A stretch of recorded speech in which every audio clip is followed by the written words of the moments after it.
நான் சொல்றேன் பாருங்க, இந்த உலகத்துல நீங்க நல்ல தாய் தகப்பன் மாறா உங்களுக்கு கொடுக்கப்பட்டிருக்கிற சுதந்திரம், பிள்ளைகள் கர்த்தரால் ஒரு சுதந்திரம்னா, அவங்க நல்லா வாழணும்னா, இந்த சமுதாயத்துல அவங்க சரியான வாழ்க்கையை வாழணும்னா அவங்கள கண்டிக்க வேண்டியது அவசியம். கண்டிக்க மாட்டுறாங்க பிள்ளைங்களை.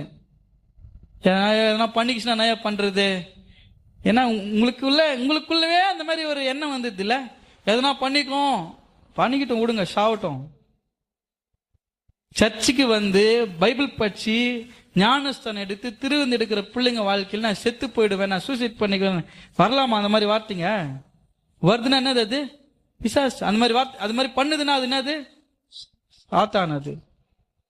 அதுக்கு நம்ம இடம் கொடுக்கவே கூடாது. செத்துருங்கன்னு எங்க வீட்டுல எல்லாம். ஆமா, எங்கன்னா போய் செத்துடுறா போடா, எங்கன்னா போயிடுறா எங்கன்னான்னுவாங்க என்ன. எதுக்குமே வந்து அவங்க ஐயோ போகாதப்பா, ஐயோ சூசைட்லாம்